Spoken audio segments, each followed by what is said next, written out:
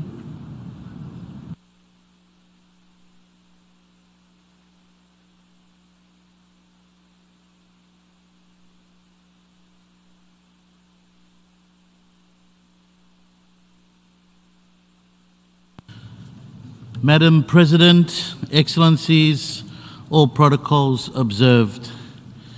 Madam President, we welcome and strongly support the landmark Pact for the Future and its accompanying Global Digital Pact and Declaration on Future Generations adopted yesterday in the General Assembly. This pact is complementary to Papua New Guinea's own vision 2050, where we want to see a middle-income country that is peaceful, prosperous and caring. It also underscores the multilateralism under the United Nations and is crucially important for all humanity. This deserves our strongest support going forward. As leaders of our peoples in countries, we now need real and genuine action to translate the Pact for the Future and its accompanying outcome documents to benefit in an inclusive, fair and just way for all of us. We do not need rhetoric statements that undermine privileges and lackluster progress for the Sustainable Development Goals at just 17% seen globally, including in my own country, which demands that we all must do better. Despite notable strides in recent years in areas such as health, education, infrastructure, agriculture, governance, justice, peace and security, Papua New Guinea recognises that we can do better in delivery on these SDGs, and we are working hard on it. Improving national leadership, broad-based and inclusive people-centred development approach with better national coordination and coherence, strong governance, supported by effective implementation of our national development priorities and roadmaps known as the Middle-Term Development Plan, is a step in the right direction in improving our people's livelihoods going forward.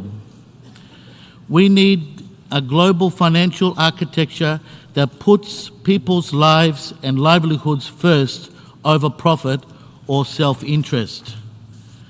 We remain serious and we're concerned that the climate finance we need is not happening at the speed and scale in some cases.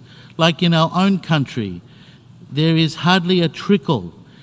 We need better support on this front from multilateral systems established for it.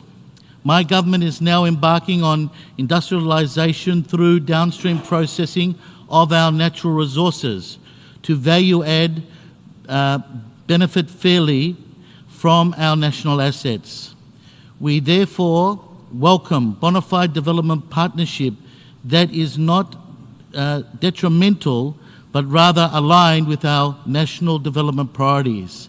This includes efforts to bridge the digital divide between and within countries where sharing of technology and knowledge and technical capacity in building and supporting and fostering nation development whilst preventing its misuse and abuse is also desired. This is why we are investing heavily in our ITC sector, therefore supporting of our global digital compact. Madam President, the Pact for the Future emphasises on the importance of peace and security at all levels to do better, safeguard humanity in the right decision, especially in a world that is under serious threat from other conflicts and tensions that abound. We must rally together for peace and security to enable us to deliver on the promise of our SDGs and the Pact for the Future. On our part, Papua New Guinea has as the highest priority peace and security for our development agenda. We recognise that without peace and security, there is no sustainable development. That is why we are committed to the Pact for the Future, and I thank you, Madam President, Bamahuta, ML, and thank you, True.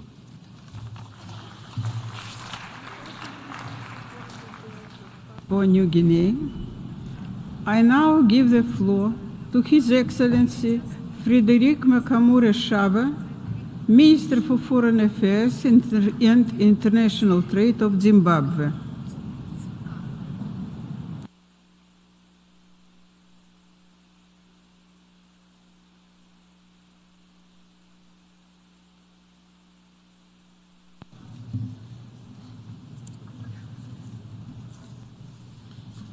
Madam President, Excellencies, and all protocols observed, I commend the Secretary General, Mr. Antonio Guterres, for his visionary leadership in initiating the Summit of the Future. I also commend the Presidents of the General Assembly, the Republic of Namibia, and the Federal Republic of Germany for providing leadership in the drafting of the Pact of the Future. The theme of the summit is both relevant and timely. The Summit of the Future is an opportunity for us to discuss the old, the new, and emerging challenges facing the world and to renew our commitment to multilateralism. As we navigate these challenging times, effective global cooperation is imperative if we are to attain sustainable peace and inclusive socio-economic development. Madam President, the 23rd Agenda, the Paris Agreement, including the Addis Ababa Action Agenda, clearly focus on the what in terms of the goal setting our commitments. Now it is time for us to focus on the how. We can all effectively work together to meet those commitments and tackle the most pressing issues while preparing for a more resilient future that leaves no one and no place behind. Rallying behind the reform of the global governance systems, including global financial institutions and the United Nations Security Council, is a fundamental starting point. It is reformed institutions that are fit for contemporary challenging times that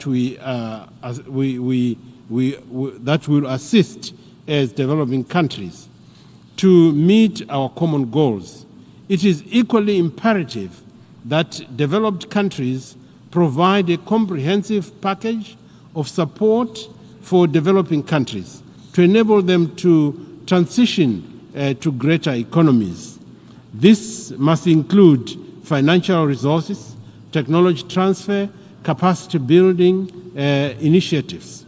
Excellencies, given the current geopolitical contestations and increasing conflicts, it is imperative that the role and capacity of the United Nations in preventive diplomacy and conflict resolution be strengthened.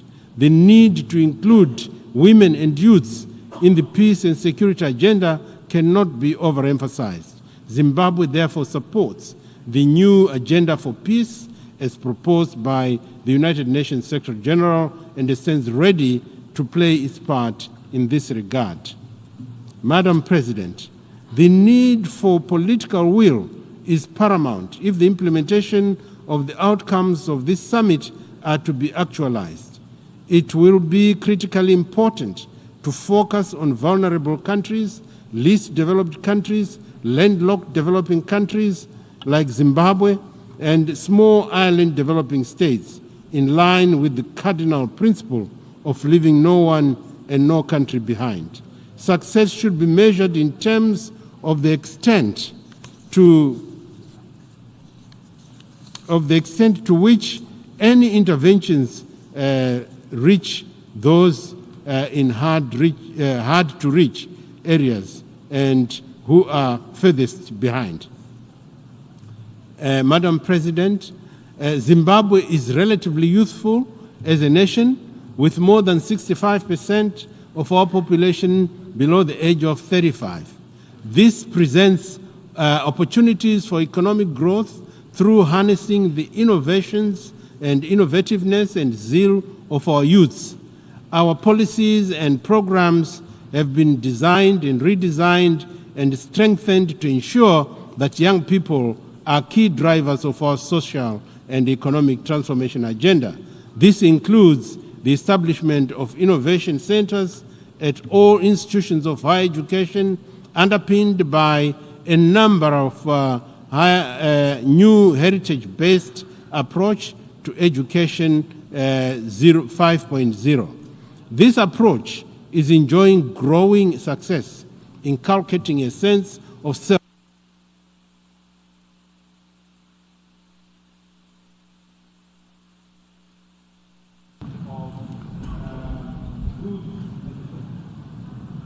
I thank the Minister for Foreign Affairs and International Trade of Zimbabwe. I now give the floor to His Excellency Touhid Hossain, Advisor for the Ministry of Foreign Affairs of the Interim Government of Bangladesh.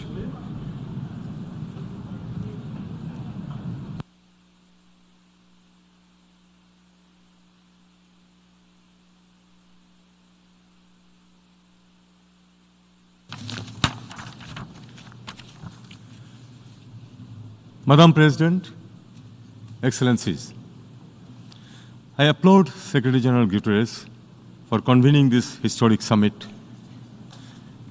Gathering a most diverse actors and stakeholders to reflect on collective actions is indeed a triumph of multilateralism. Excellencies, envisioning future is exciting yet challenging. In an intensely connected and instantaneous world we live in, future is fraught with too many unknowns, unknowables, and uncertainties. As we speak of securing our common future, we have to be ready to make inconvenient choices, difficult trade-offs, and critically question the decisions we take.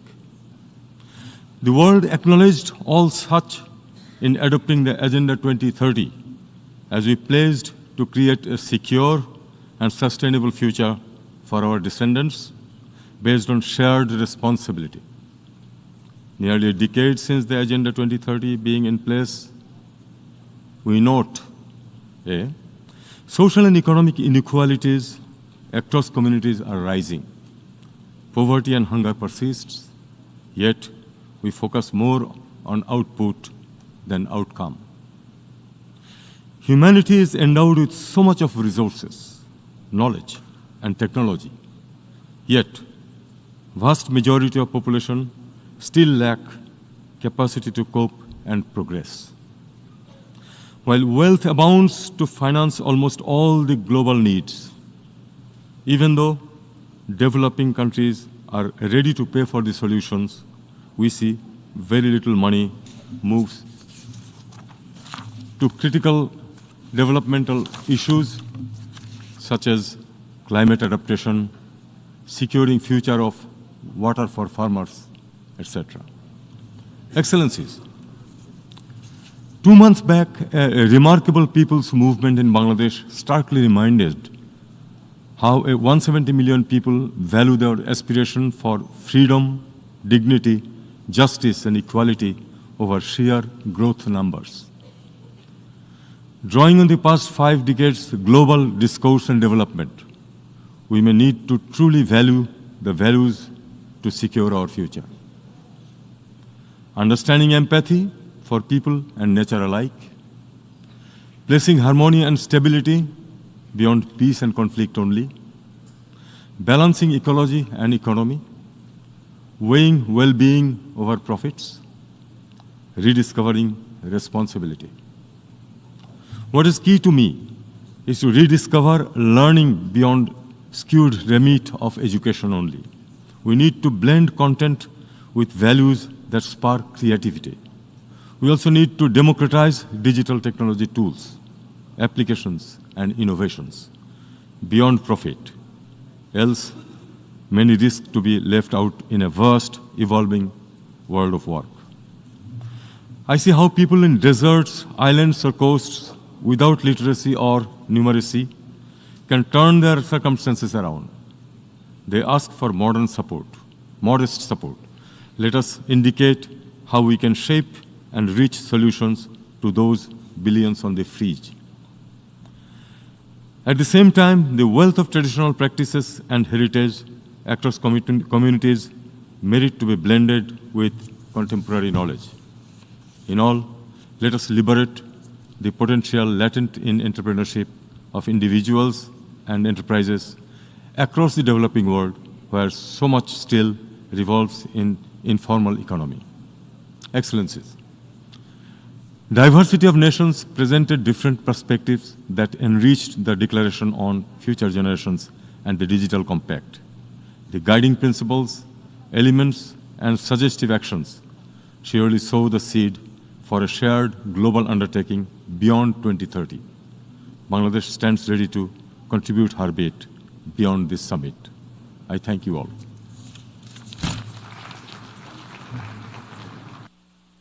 Thank the advisor for the Minister of Foreign Affairs of the interim government of Bangladesh. I now give the floor to His Excellency Frederick Mitchell, Minister for Foreign Affairs and the Public Service of Bahamas.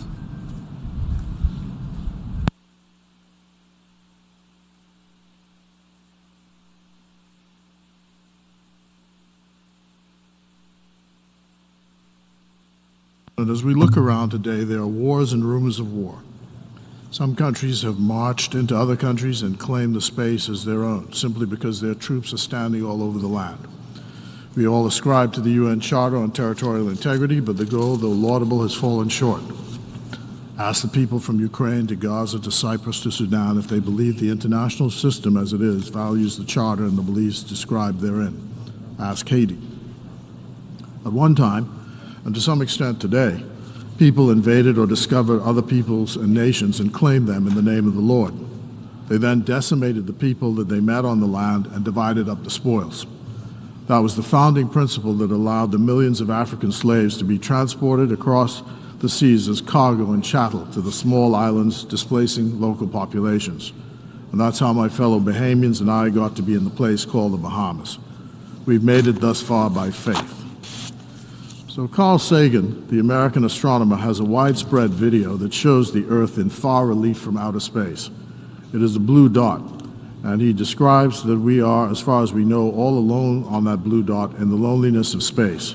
And from that standpoint, where there are no boundaries that can be seen, he argues compellingly that that is why we have to work together to resolve the issues of our survival. It is still all we have.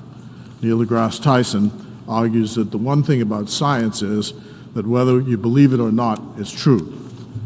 I refer again to the immutable truth: Earth is all we have, and we are all in this together, for good or ill. The age of discovery that wrought the systems that we have today is still at work. Countries are now reaching out into the void of space and seeking to carve up in national names the resources of that void. This is what appears as we land on Mars and on the Moon. We argue and we give lip service to the creed that it belongs to all mankind, but the doctrine of "I got there first, so it's mine" still applies as far as we, the smaller countries who have not gotten there, can see. If we scale back then to the immutable logic of what that means, it means that we who do not have the resources are expendable, and power is the only fact. I said yesterday to one of the world's leaders that every time the Caribbean region tries to use the provisions of the market to save ourselves, the response from the powerful is to use their laws and other forms of coercion to ensure that our innovations in the market do not succeed. They often use the moral principle that they are preventing money laundering or tax evasion or some other invented evil. But morality works both ways. When actions result in penury, poverty, and displacement, and you're unable, after all the blandishments and niceties and fora such as these, to get any world leader on the phone, and you realize we're in trouble. Shakespeare wrote the words, "Help me, Cassius, ere I sink." The nations of the Pacific are facing the existential threat of climate change. Those who are responsible have not stepped up to the plate as they should have, with money and material. And the same can be said for the Caribbean. The commitments have been observed more in the breach than in fulfillment. 51 years ago, on the 18th of September 1973, the Commonwealth of the Bahamas raised its flag here at this body. Our then Prime Minister, Lyndon Pindling, committed our country to the Charter and its provisions. We accepted and believe today, under the present Prime Minister, Philip Davis, that we have no choice but to believe and subscribe and support the Charter and to commit ourselves today to global governance. We believe and recommit ourselves to the shared nature of the resources of the earth. We superintend 100,000 square miles of water. We superintend 4,000 square miles of land. We're about 400,000 people. This is not even the size of a small village in India. We fight, though, for the right to exist in the land that we now occupy and govern. We're tenacious about it. We pay tribute to the people who were there before us, and we fight to establish a viable economy that can survive on the moral principles that have founded that many nations talk and talk but don't walk the walk. So, I end here with a recommitment to this body to the pact for the future, so we have no choice. I ask delegates to forgive the circumlocution, but it is what it is.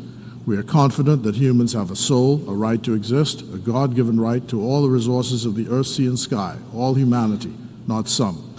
There must be a guiding moral and ethical principle to underline all that we do and say going forward to 2030 and beyond. That is why we say today, now more than ever, we need the United Nations. Thank you.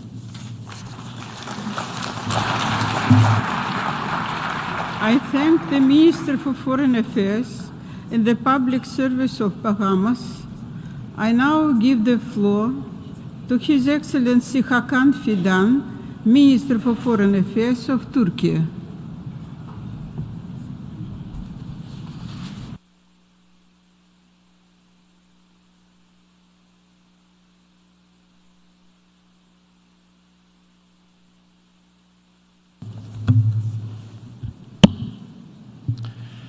Distinguished heads of state and government, esteemed representatives, Madam President. Both the international community and the United Nations are going through a historical test. Our ability to produce solutions to crises and conflicts is declining, while the injustices in the income distribution are deepening. Global inequality and injustice prepare the ground for extremism and failing states. Hatred against Islam and xenophobia, in their turn, gain strength on this fertile ground. The imbalances are constantly growing, be it in nature, economy, income distribution, as well as social and political spheres. Unfortunately, the United Nations cannot display the leadership that it should in the face of ever-growing threats against humanity. Today, we need an effective structure that will produce common solutions to our global problems, that will uphold hope against despair, prosperity against poverty, justice against injustice, and peace against violence. We need a more just, inclusive, and effective multilateral model. A comprehensive reform is needed in the United Nations, especially in the Security Council. In fact, the world is bigger than 5. We need to democratize the decision-making procedure at the UN. The resolutions that are adopted with an overwhelming majority at the General Assembly cannot be implemented because of the Security Council. International peace and security cannot be left to the will of a privileged clique consisting of a limited number of countries. We also need efficient tools and mechanisms to promote. The international financial architecture is also a must.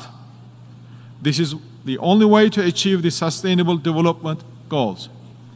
To pursue these objectives, we will continue to work and voice our views on every platform.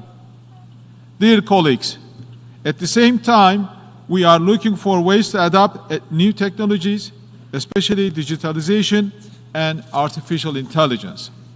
In this context, we welcome the adoption of the Global Digital Compact, which is one of the fundamental components of the Pact for the Future. We expect the international community to increase its support to the United Nations Technology Bank, hosted by Turkey, in its critical task of closing the digital gap between developed countries and the least developed countries. The success of today's summit is a test that will reaffirm our determination to rebuild trust in the multilateral system. The Pact for the Future will shape our joint commitments towards a Commonwealth vision. I would like to take this opportunity to thank all the stakeholders who have contributed to the process. Thank you.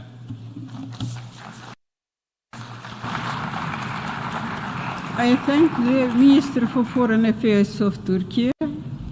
I now give the floor to His Excellency Nicolas Albertoni, Vice Minister of Foreign Affairs of Uruguay.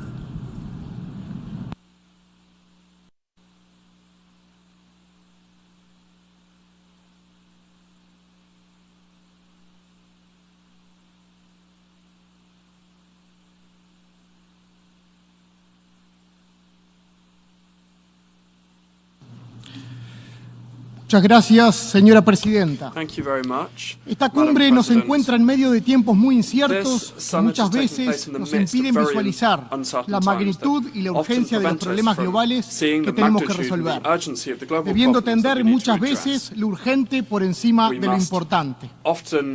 Por eso mi país valora enormemente este acuerdo que hemos alcanzado, símbolo del deseo colectivo de ser protagonistas de los cambios que nuestra sociedad hoy necesita. Por eso vemos en este pacto un norte, pero también un sur, para poner nuevamente en el horizonte lo realmente importante. Este tipo de avances conjuntos nos permite imaginar un multilateralismo fortalecido y una cooperación internacional renovada, que a pesar de enfrentar enormes desafíos, hoy nos da la posibilidad de decirle al mundo: pudimos alcanzar unidos un pacto hacia el futuro. Uruguay llega a esta cumbre tras varios años de compromiso con la agenda que hoy acordamos. En mi país funciona desde 2021 una comisión bicameral de futuro en el Parlamento Nacional del Sistema de Naciones Unidas y Uruguay, en conjunto con el gobierno uruguayo, desarrolló entre 2022 y 2024 los diálogos sobre el futuro, buscando propiciar esta agenda desde una visión prospectiva. Este pacto también ha sido motivo para sincerarnos todos con respecto al cambio climático, porque si lo que queremos es mejorar las perspectivas de las generaciones futuras, resulta elemental redoblar la cooperación y los compromisos en materia de cambio climático y desarrollo económico sostenible. En este sentido, déjeme remarcar que si bien las emisiones de gases de efecto invernadero de Uruguay son mínimas a escala global, ya hemos completado una primera transición energética alcanzando el 98% de fuentes renovables. Y ahora nos encaminamos a una segunda transición que nos permitirá lograr la movilidad eléctrica. Sin embargo, como tantos países en desarrollo, mi país necesita que se cumplan los compromisos de financiamiento de cambio climático, en un marco que sea de responsabilidades comunes pero diferenciadas. También alentamos a la innovación de mecanismos de financiación que incentiven el cumplimiento de indicadores sociales, ambientales y de gobernanza. Nos encontramos a tan solo 6 años de 2030, horizonte que nos establecimos hacia las 2 ODS. Y si hay algo que estos objetivos nos recuerdan de forma constante, es que el desarrollo sostenible es esencialmente multidimensional. Por ello, celebramos que este pacto que hemos acordado establezca un proceso para medir el desarrollo que va más allá del PIB. Reclamo que venimos haciendo desde hace mucho tiempo, con el fin de evitar que se termine castigando a quienes con mucho esfuerzo estamos haciendo las cosas bien. Señora Presidenta, como lo ha dicho el Secretario General, no podemos construir un futuro para nuestros nietos con un sistema que fue pensado para nuestros abuelos. Por tal motivo, estamos trabajando en Uruguay para garantizar a futuras generaciones en acceso a mejores oportunidades en educación, salud y empleo. En este sentido, quisiera destacar que Uruguay concretó recientemente una transformación educativa que potenciará nuestra educación con una mirada hacia el futuro. También promulgamos una ley de reforma de la seguridad social con base en la solidaridad intergeneracional que no solo permitirá la sostenibilidad del sistema en el largo plazo, sino que también propiciará la generación de oportunidades de empleo y emprendedurismo formal. Preservar estas reformas también es cuidar el futuro para las generaciones de hoy y del mañana. Y hablando de futuras generaciones, Permítame ensure saludar la future creación for de una today's and oficina de la future Juventud de generations. Naciones And talking Unidas about future y generations, reconocer please el allow me trabajo to que viene applaud the haciendo al creation frente of nuestro a UN compatriota Youth Office uruguayo Felipe Polier en la and búsqueda de que haya mayor participación de jóvenes en la at toma the head de of the mission, we decisiones. have our compatriot Felipe Señora Presidenta, Paulier, este pacto searching también nos for habla de la paz better y debemos ser participation claros in al decir que la decision-making. situación We actual must be es clear alarmante. that Hoy the tenemos current números situation is récords de alarming. desplazados por We emergencia have humanitaria, so many people conflicto displaced y by violencia humanitarian organizada. emergencies, No hay duda que con este conflict, pacto armed violence. la membresía ha There should be logrado no doubt un gran that paso para el on this multilateralismo. pact we have Pero eso sí, made a great step ahora forward in nuestras terms of energías multilateralism. deberán estar However, puestas now our en energy que should estos be focused compromisos on asumidos ensuring that no the queden en commitments buenas made intenciones. do not Sepan just que become Uruguay good siempre intentions. será un Be aliado aware para that proyectar Uruguay al has always been an futuro, ally porque mi when it comes país to no looking to entiende the el future, futuro because como algo our que country debemos doesn't esperar, understand the future as sino something que that we algo should que wait for, but rather activamente y something entre that we should todos estamos actively construyendo. Muchas build gracias. together. Thank you very much. I thank the Vice Minister of Foreign Affairs of Uruguay. I now give the floor to His Excellency Sergei Vershinin, Deputy Minister of Foreign Affairs of the Russian Federation.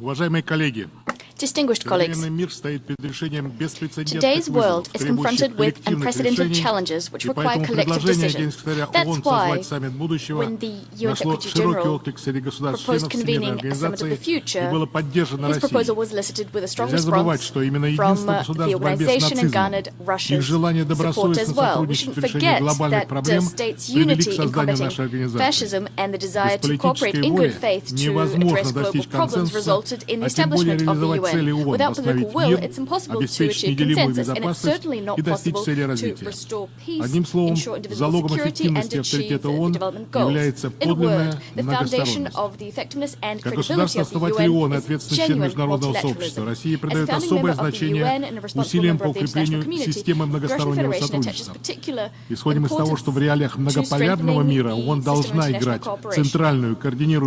We believe that the UN should play a central coordinating role in our multipolar world, aligning member states' positions in the search of collective answers to global challenges.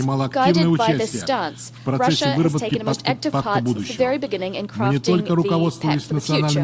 We were not governed solely by our national interests. We also pursued the priorities of the global majority. Our delegation was unswervingly constructive in its approach and opened the dialogue in the interest of compromise. Despite this, the final version of the pact and the annexes thereto still contains non-consensus and unacceptable elements. This does not foster the achievement of the stated goals of the summit and spells negative consequences for the very foundations of the UN. For this reason, Russia did not block the adoption of the pact and joined the statement of the Group of Friends and Defense of the UN Charter voiced earlier. However, we'd like to dissociate ourselves from the consensus on the pact and the global digital compact, especially regarding the above. Specifically, we cannot support wording that aims to undermine the intergovernmental nature of the UN. What's also unacceptable is selective quoting of several principles of international law, such that in the document there's no mention made of the principle of non-interference in the domestic affairs of sovereign states, nor is there any mention of the principle of cooperation. We and a host of other countries which also pursue a sovereign foreign policy которая известна предвзятостью и потаканием of западным интересам. Выступаем Выступаем против форсирования процесса ядерного разоружения. На фоне игнорирования принципа равной и неделимой безопасности подобные идеи носят откровенно нереалистичный, если не сказать деструктивный характер. Содержит серьезные изъяны и глобальный цифровой договор. В нем идет речь о попытке уравнивания неправительственных субъектов The Global Digital Compact contains serious shortcomings. It covers attempts to put non-government entities and governments on an equal footing when taking decisions on the international technological agenda, as well as for the establishment of additional review bodies with unclear mandates. It goes without doubt that the documents adopted at this summit contain some ideas reflecting the expectations of the global majority. These include the reform of the international financial architecture, expanding access to technologies, and bridging the digital divide in the interests of the SDGs achievement. We welcome the Declaration of Future Generations, which is a shining example of the fact that it is possible to achieve consensus within the UN if the political will is there. Given this position, we'd like to underscore that the summit's outcome documents do not impose any obligations on the Russian Federation, obligations under provisions which did not achieve consensus. They cannot be reproduced in other UN documents automatically, so they require additional painstaking consideration as well as agreement thereon on the part of all UN member states with rigorous respect for these states' approaches and concerns. Thank you for your kind attention. Of the Russian Federation, I now give the floor to Her Excellency Bahia El Hariri, Member of Parliament of Lebanon.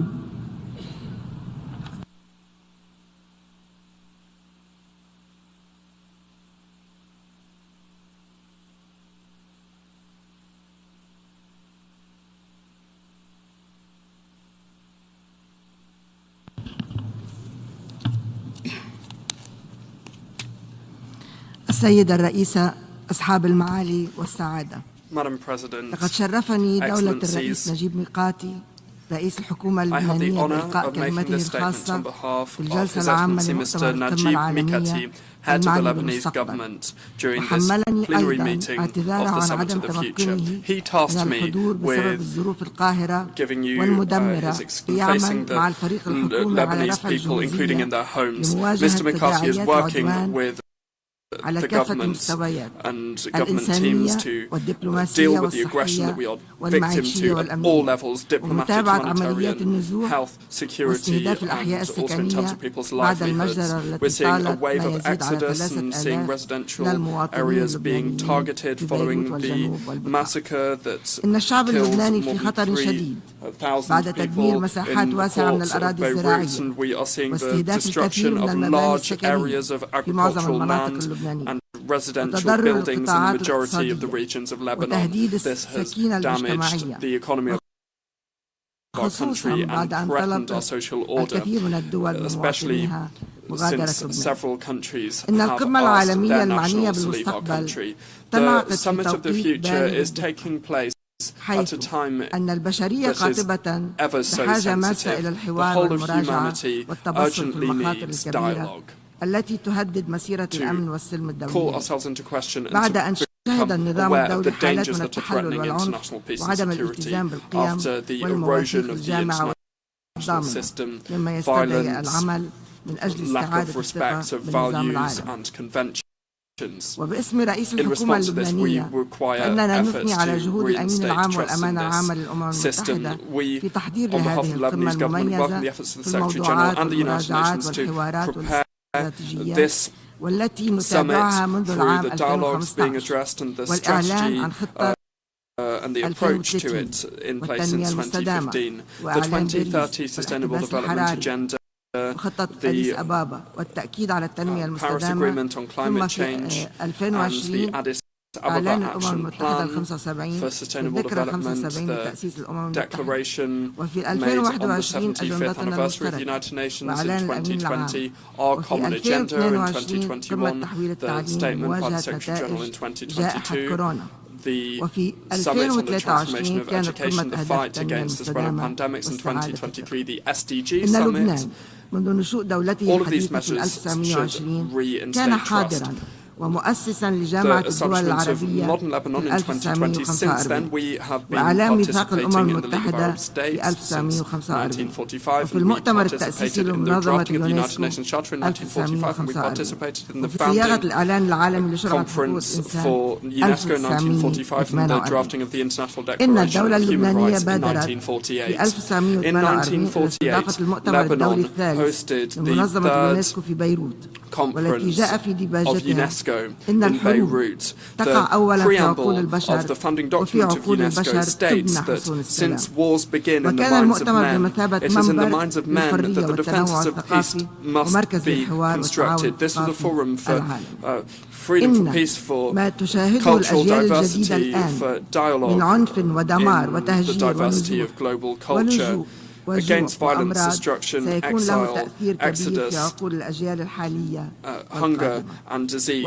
All of these things have a huge effect on the minds of future generations, and the causes of future wars are brewing currently in the spirits of the minds of different generations, and with artificial intelligence, and future generations face all of these disasters, and in their minds all of these things are so clear. So re-examining these documents with each new generation directly requires re-evaluating the maturity of these delegations. Indeed, the current generation is evolving so quickly due to technological progress.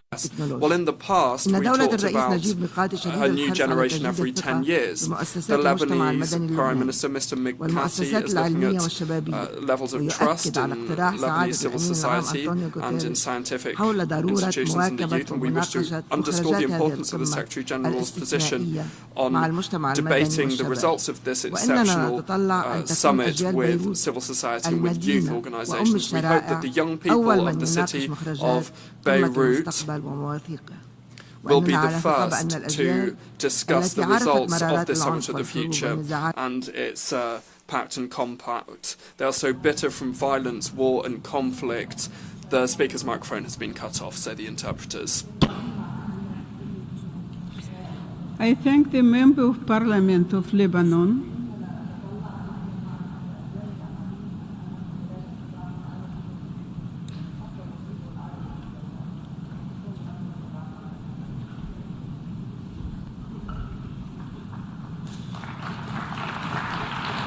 I now give the floor to His Excellency Karamoko Jean-Marie Traoré, Minister for Foreign Affairs, Regional Cooperation, and Burkina Faso abroad of Burkina Faso.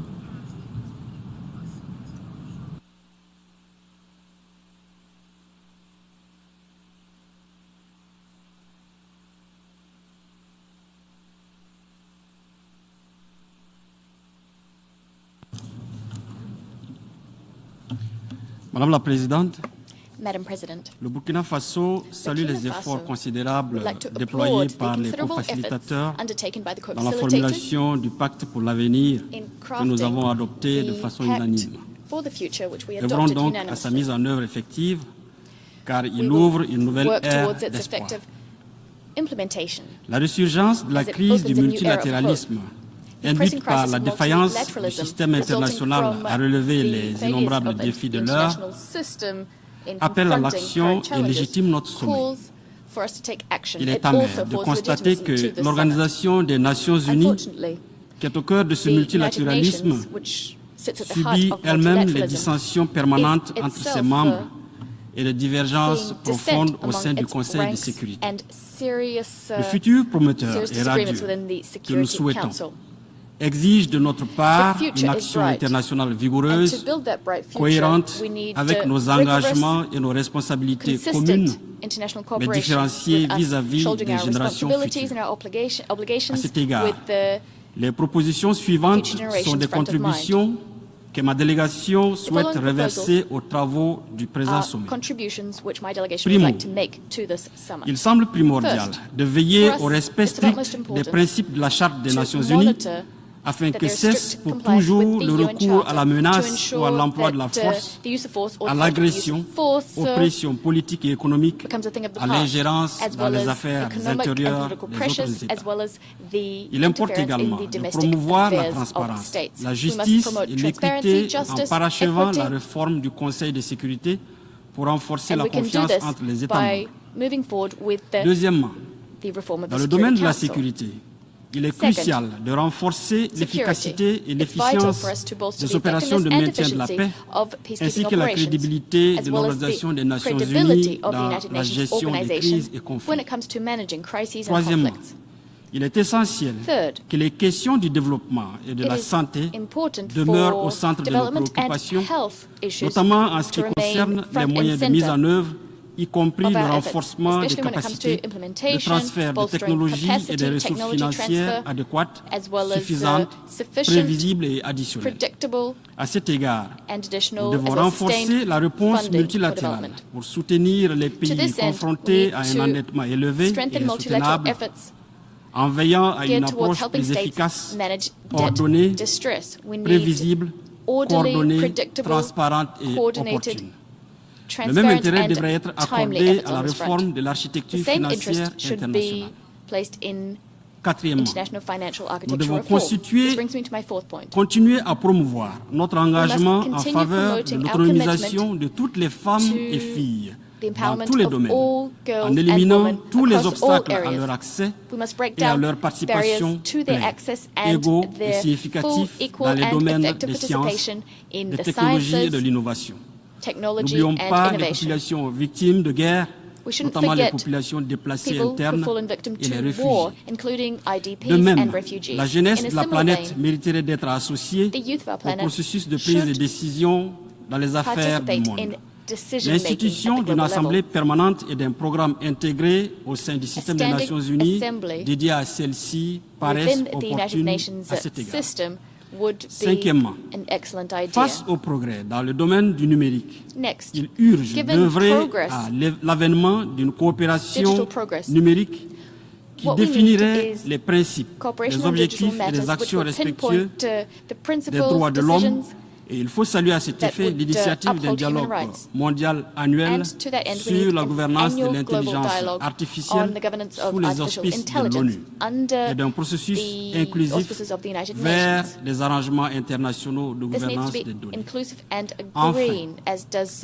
notre international conscience data collective governance. est interpellée sur la problématique Next, particulière et our très collective préoccupante conscience du terrorisme qui is menace les stirred by fondements the de nos threat sociétés. of terrorism, which Nous devons threatens to lutter de undermine the manière very foundations of solidaire our contre ce societies. fléau We must stand in et solidarity to prendre combat this scourge, les dispositions contre certains as well États as take qui measures soutiennent et financent les against terroristes, states which comme c'est le support cas and fund dans le Sahel. terrorists, as is the Il case nous in the appartient Sahel. maintenant de traduire en actes concrets It's incumbent upon le us, pacte upon pour us to l'avenir translate into action afin de renforcer the pact le for the multilatéralisme future, et permettre so de as to combler bolster les multilateralism attentes de nos populations and meet et de the ressusciter expectations of enfin our people, and l'espoir also que to celles-ci ont revive placé en at notre last organisation the hopes commune. that they've Je pinned vous on remercie pour our votre aimable common attention. organization. Thank you for your attention. I thank Minister for Foreign Affairs, Regional Cooperation in Burkina Abroad of Burkina Faso. I now give the floor to the distinguished representative of Sri Lanka.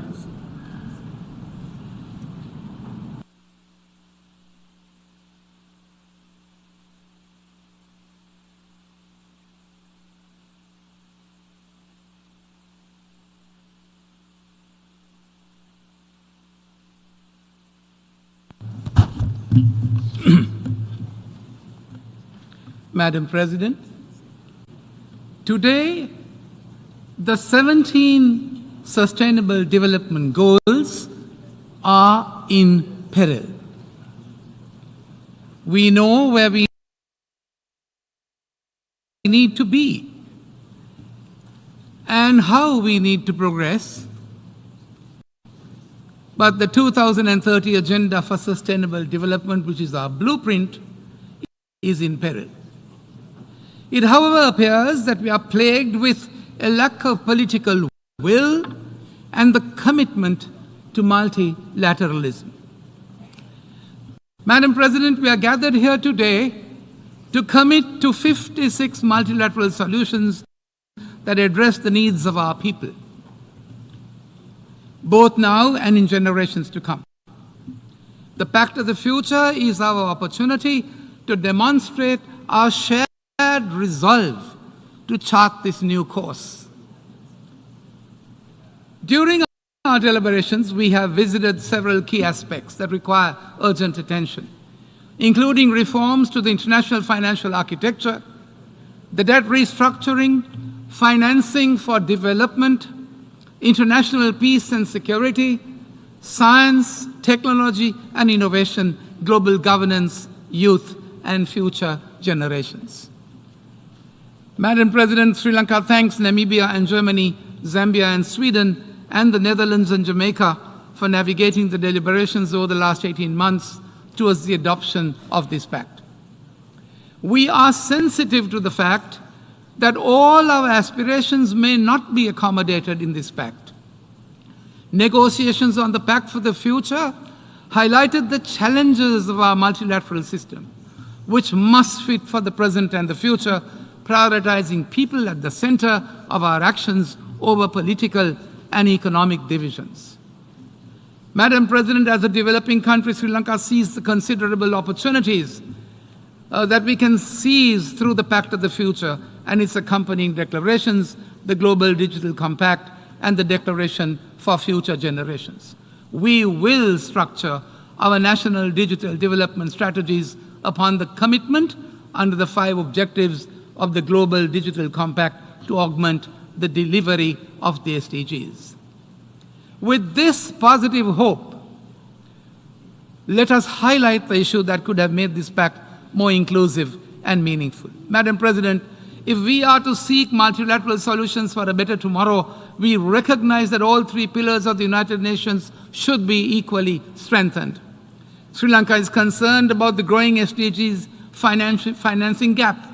We welcome the Secretary General's proposal for an SDG stimulus to mobilize resources and encourage developing nations to meet their official development assistance commitments. And having experienced a financial crisis ourselves, Sri Lanka calls for accelerated reform of the international financial architecture to be more efficient and more equitable to better respond to the challenges faced by developing countries. Madam President, we call for the United Nations, the Secretary General, the IATF on financing for development and member states to review the sovereign debt architecture and present reforms as we head to the 4th International Conference on FFDs next year. The evolving global security landscape, Madam President, calls for a sincere commitment, we believe, to the principles of the UN Charter and to the foundational objectives of this organization. The various threats to peace and security, whether on land, at sea, in the air, outer space or cyberspace, should be addressed through efforts to restore trust, strengthen solidarity, and enhance cooperation in alignment with the recommendations of the new Agenda for Peace. As we aspire, therefore, to the implementation of the Pact of Enhancing Human Rights, we should honor the fact that all human rights are universal, indivisible, and in part of the world, while we call for human rights accountability in another. Multilateralism cannot be sustained on double standards. Madam President, the fiscal impacts of various crises are triggered debt distress in many developing countries, including ourselves, limiting the ability to invest in recovery, the SDGs, and in climate.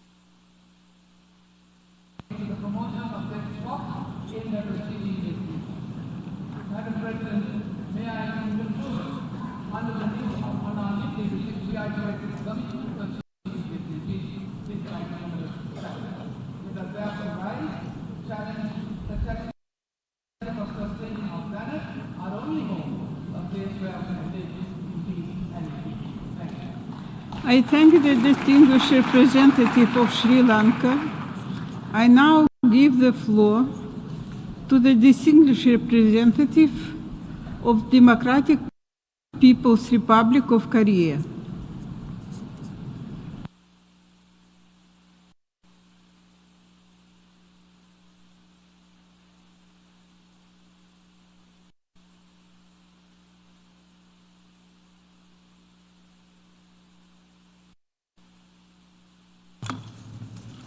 Madam President, it is aspiration of the humankind to achieve independent and stable development in peaceful world free from aggression and war.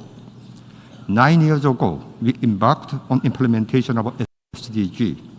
However, climate change, food crisis, and armed conflict are still grave threatening existence and development and humanity. I'm convinced that current meeting held under the themes of the multilateral solution for better tomorrow will serve as an important occasion to accelerate implementation of the SDG. With a view to actively contribute to this meeting, I'll briefly mention about what DPRK has been doing to promote its socio-economic development. DPRK is faced with an unfavorable situation due to external factors. Even so, it is confidently advancing toward the goal it has set, continuously strengthening its capacity and potential for independent development. Conspicuous trend of growth is seen in all fields of the economy and culture, and strong springboard is in place for radical improvement of the living environment and material cultural life of the people. The experience of DPRK proves in reality that the future of the mankind lies in the people-first policy that hold the people in most sacred esteem. Madam President, the peaceful environment for development is an indispensable requirement for sustainable development of the international community. Comrade Kim Jong-un, President of State Affairs of DPRK said, I quote, "We should not tolerate imperialist moves for aggression and war against sovereign nation. Instead, we should struggle to prevent the danger of war and safeguard world peace and security," unquote. Today, aggressive joint military drills of the United States, its allies, and their expand the military bloc are main factors that seriously threaten the regional peace and undermine global security landscape. In particular, unilateral sanctions and economic coercive measures imposed by few countries cause tremendous damages to the economic development and people's life in developing countries. International community should never allow anti-peace and confrontational acts that incite conflict and instability and instigate distrust and hostility among UN member states. The right to development of developing country should be fully ensured in the international economic system, which serves as a firm guarantee for successful implementation of agenda for sustainable development. To overcome shortcomings in current global governance system and realize genuine international justice is becoming more important than ever before in restoring trust in the United Nations and establishing fair international order. Today, we witness wrong practice in international arena, where fundamental principles governing international relations are openly disregarded due to high-handedness and double standards of few countries. UN Security Council did not take an action to stop war crimes against humanity in Kazakhstan almost for 1 year. Indeed, abnormal situation persists in Security Council, denouncing as a threat legitimate exercise of the right to self-defense of sovereign states, which does not cause even slightest damage to security of neighboring countries. Prevailing reality shows the Security Council must be reformed immediately to correct current composition of the unfair Western-led membership and expand strength representation of developing countries. In conclusion, the DPRK government is committed to fulfill its responsibility and role as a member of international community in the work to build a new just world that guarantees a better future of the humankind. I thank you. I thank the representative of Democratic People's Republic of Korea. I now give the floor to the distinguished representative of New Zealand.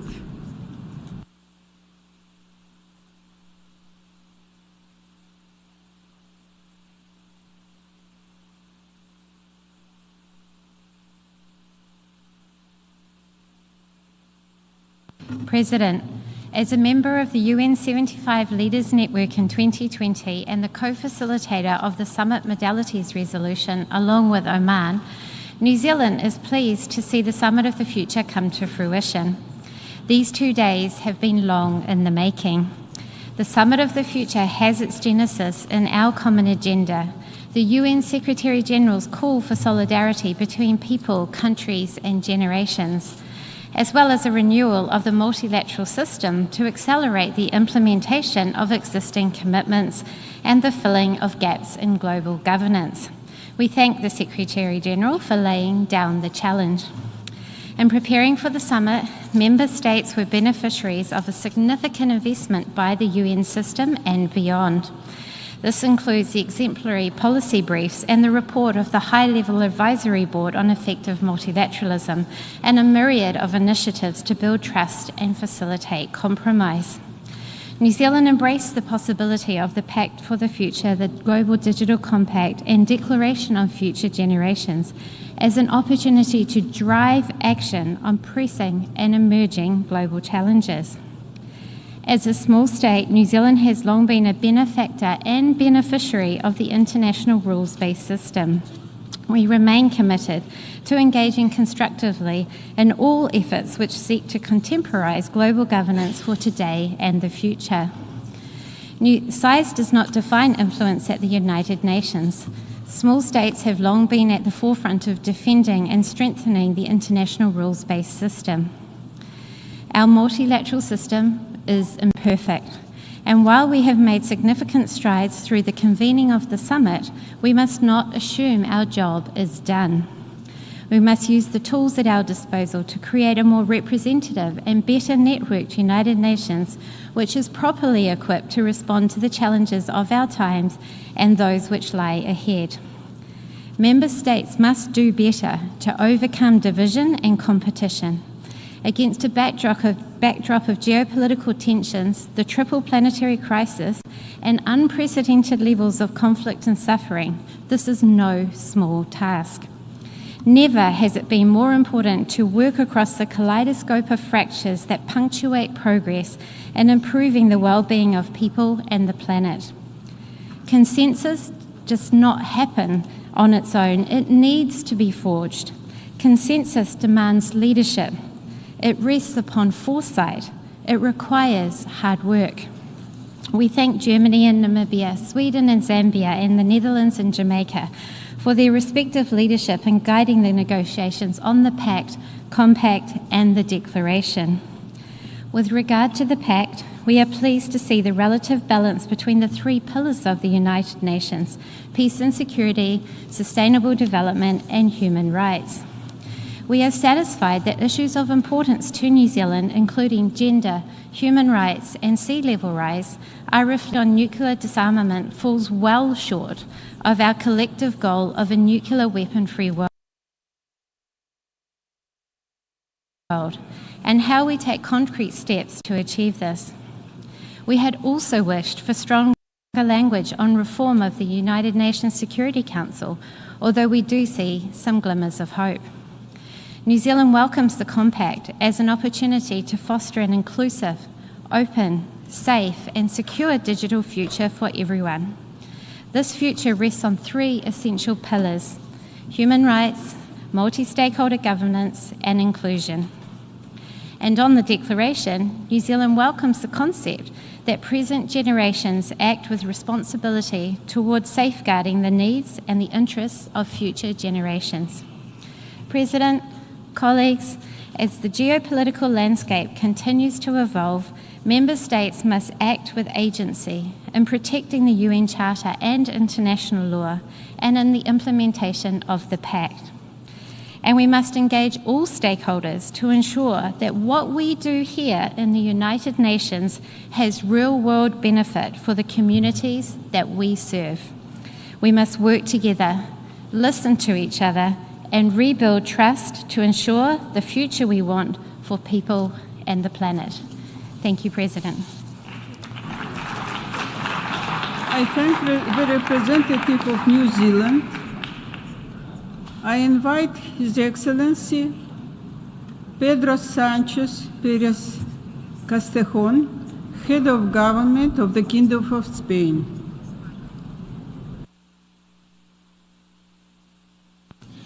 Señora Presidenta, Excelencias, señoras y señores, en tiempos de cambio como el que vivimos, el miedo es nuestro peor enemigo. Un futuro de paz, de justicia y de prosperidad como el que queremos solo podrá construirse desde la esperanza.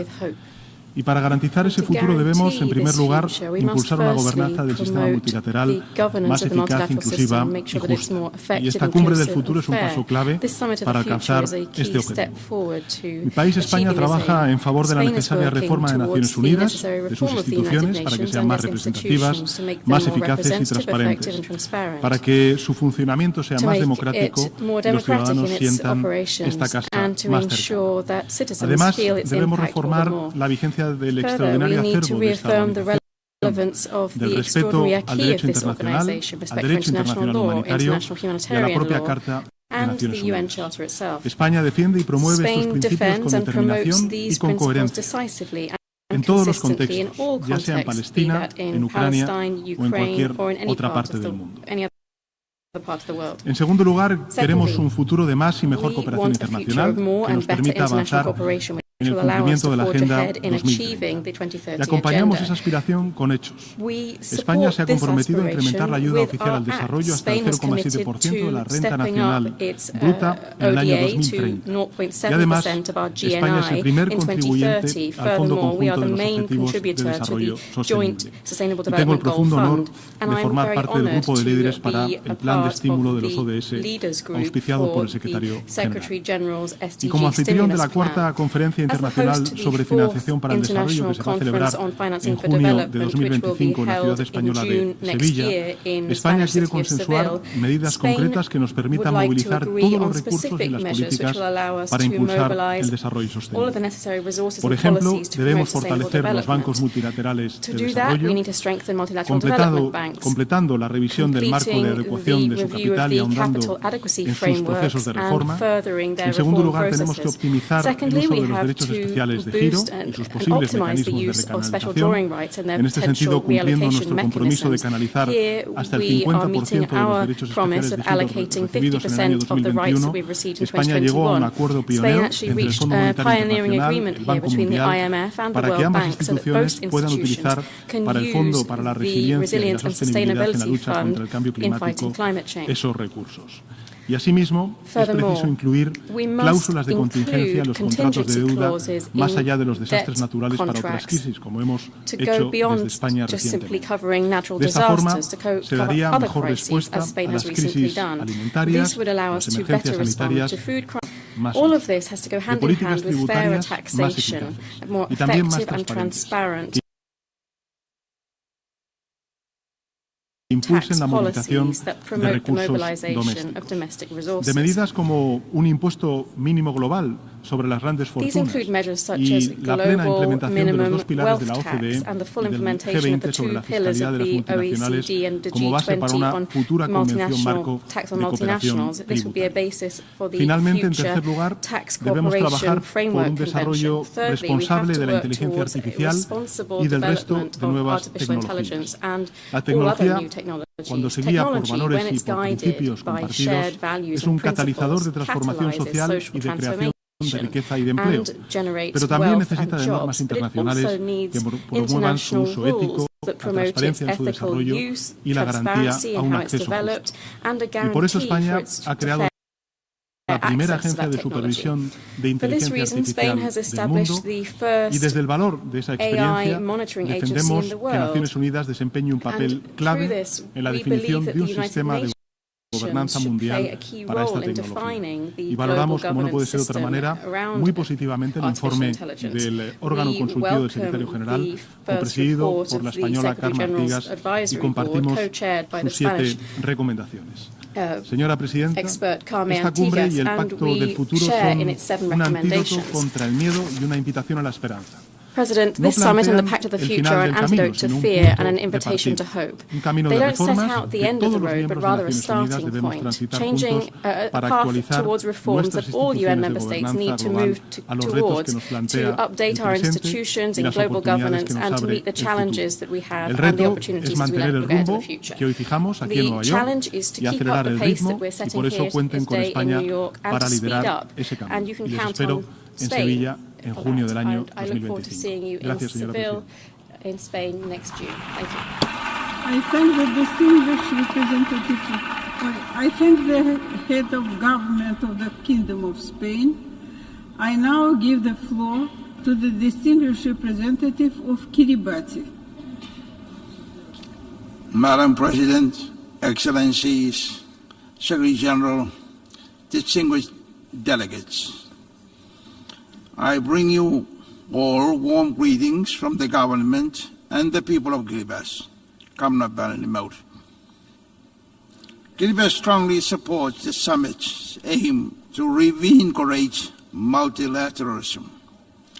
In an increasingly interconnected world, the challenges we face, climate change, pandemics, volatile global commodity prices, inequalities, and conflicts cannot be addressed by any single nation alone. We need a robust, inclusive, and effective multilateral system that is fit for the future. A system where every nation, no matter its size or welfare of the global community in mind. This requires reforming our international institutions to ensure they are more responsive, accountable, and transparent. It also requires a renewed commitment to the principles of solidarity, cooperation, and equity that lie at the heart of the United Nations, with the integration of cultural values into development strategies, recognizing their importance in shaping sustainable and inclusive growth. Madam Chair, Kiribati stands as a testament to both the vulnerability and resilience of our planet. As a natural nation, we are on the front line of the climate crisis, facing threats from rising sea levels, extreme weather events, and ocean acidification. For us, the future is not an abstract concept. It is about navigating and adapting to climate extremes and variability. It certainly requires a collective responsibility to ensure that all nations can thrive in the face of these challenges. Madam President, as we look towards the future, we must also embrace innovation and adaptability. The rapid pace of technological change offers both challenges and opportunities. It is imperative we harness these technologies for the common good, ensuring they contribute to human dignity, social inclusion, and environmental sustainability. It is essential that all nations, including small island states like Kiribati, have the tools and resources to participate fully in the global digital economy and to harness technology for the betterment of their people and planet. Madam President, Kiribati is committed to achieving the Sustainable Development Goals through its localized version called Kiribati's 20-year Roadmap, or KV20, vowing to transform Kiribati into a healthy, wealthy, and peaceful nation by 2036, with a focus on sustainable economic growth based on fisheries and tourism, quality education, healthcare, and environmental preservation. For Kiribati, the pursuit of sustainable development is not just a policy choice, it is a necessity. Sustainable practices in key sectors such as fisheries, agriculture, and renewable energy are critical for our nation's future. We call on our UN family to collaborate with us in promoting these practices, ensuring that economic development today does not compromise the well-being of future generations. Madam President, as we adopt the Pact of the Future, the integration of the principles of respect and responsibility into our global actions and commitments could not be underestimated. We believe that the principles of respect and responsibility forms the backbone of social order, peace, harmony, which are crucial for fostering a just and sustainable future. Respect for all peoples, cultures, and the environment underpin the ethical foundation of global cooperation, ensuring that no community or ecosystem is left behind.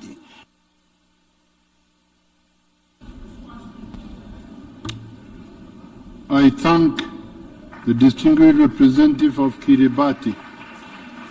I now give the floor to the distinguished representative of the Syrian Arab Republic.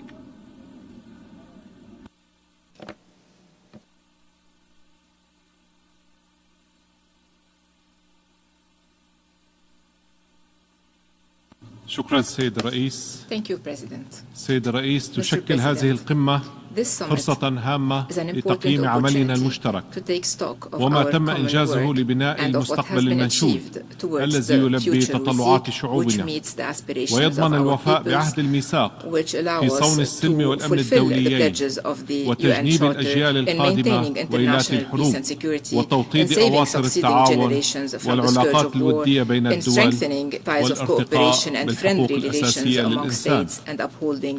إن استمرار الاحتلال الإسرائيلي للأراضي العربية في فلسطين وسوريا ولبنان وأمعان السلطات الاحتلال في ارتكاب جرائم الإبادة الجماعية والتطهير العرقي وأعمال العدوان المتواصلة على فلسطين ولبنان وضد بلاد سوريا تمثل انتهاكا جسيما وغير مقبول للقانون الدولي ولمبادئ ومقاصد ميثاق الأمم المتحدة ولجميع الأعراف والقيم الإنسانية والحضارية، كما تشكل عائقا أساسيا أمام وصولنا إلى المستقبل المشترك الذي نصبو إليه، الأمر الذي يستوجب ضم جهودنا كأمم متحدة وتكثيفها للتصدي للعدوان ووقفه الفوري وإنهاء الاحتلال الإسرائيلي للأراضي العربية.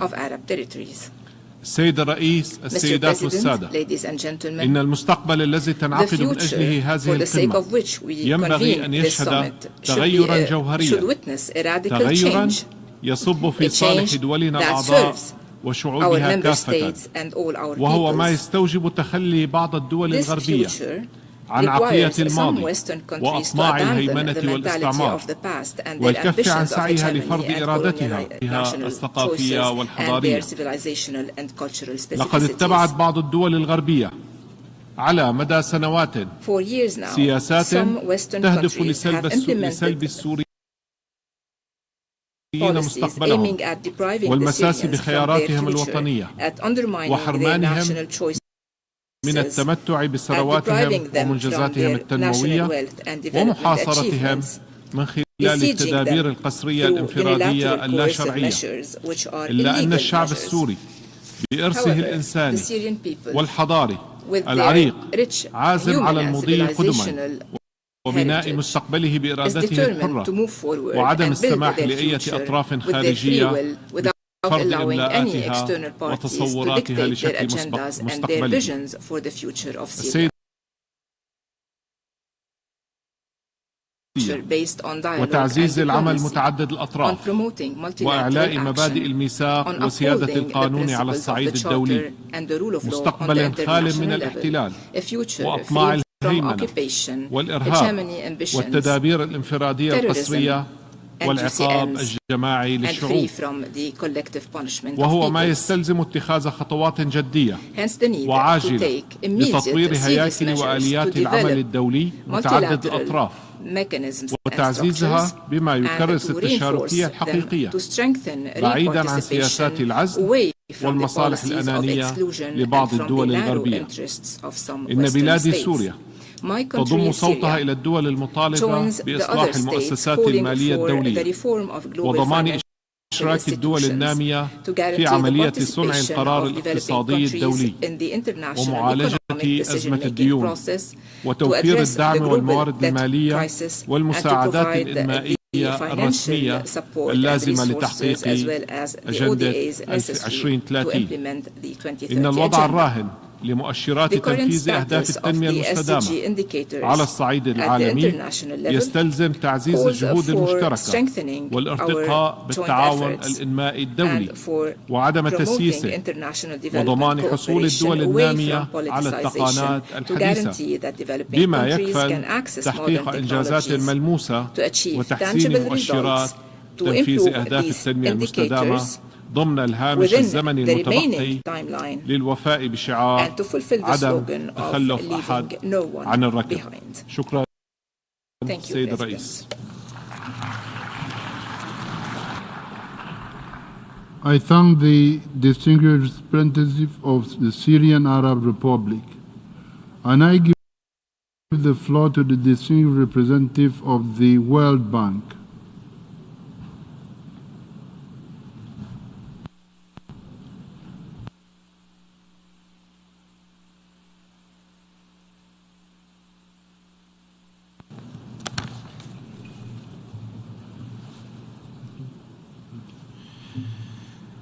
Excellencies, we have gathered today at a pivotal moment. The challenges of climate change, conflict, and economic instability are intensifying, yet we also stand on the cusp of unprecedented opportunities. Advances in finance, technology, and governance empower us to shape a sustainable and equitable future. The pressing question is, how do we harness these tools effectively to address and rise above the challenges? At the World Bank Group, sustainable development means addressing today's immediate needs while fulfilling the aspirations of future generations.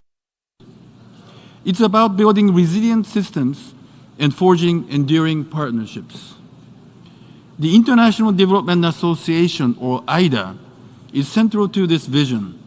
It multiplies donor contributions nearly fourfold, channeling resources towards health systems, infrastructure, and job creation.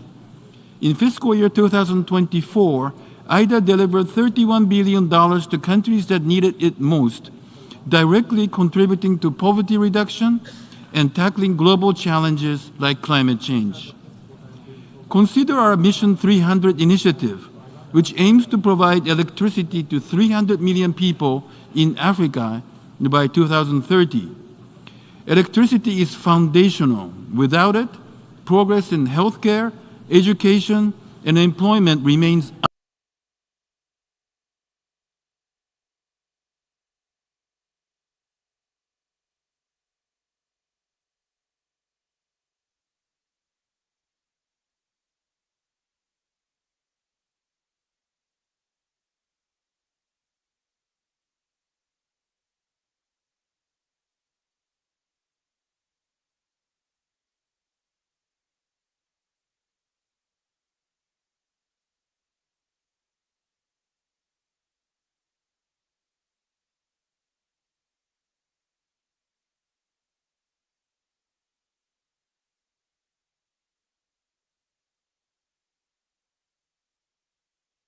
jobs are projected to be created. We must change this trajectory by improving infrastructure, healthcare, and access to clean electricity. We can create future jobs and opportunities for our youth. Let's ensure our children have the tools they need for a healthy, successful future. The jobs of tomorrow will require innovation, adaptability, and a commitment to sustainability. The World Bank Group is committed to partnering with you to tackle today's challenges.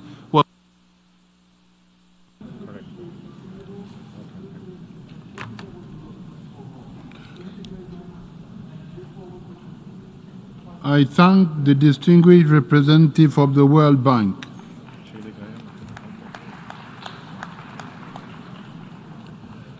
We have heard the last speaker for this meeting. The next meeting of the Summit of the Future will continue immediately following the adjournment of this meeting to hear the speakers listed for that meeting. The closing segment of the summit will begin at 8:30 p.m.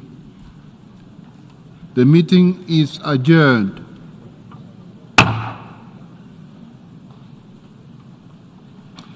The 6th plenary meeting of the General Assembly is called to order.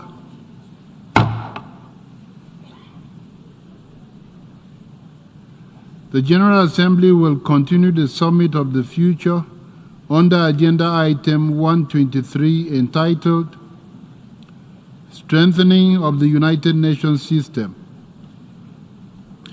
I invite His Excellency Gabriel Boric Font, President of the Republic of Chile, to address the Assembly.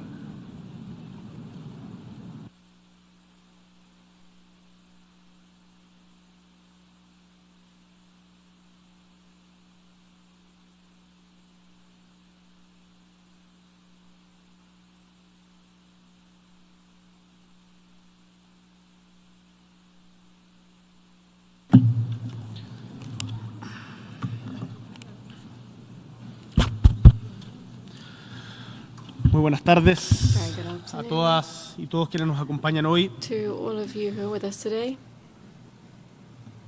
Nos invita el secretario general a hablar sobre el futuro cuando, sin lugar a dudas, imagino que para la gran mayoría de nosotros cuesta mucho asir el presente. Cada día en los últimos años se ha vuelto más difícil gobernar.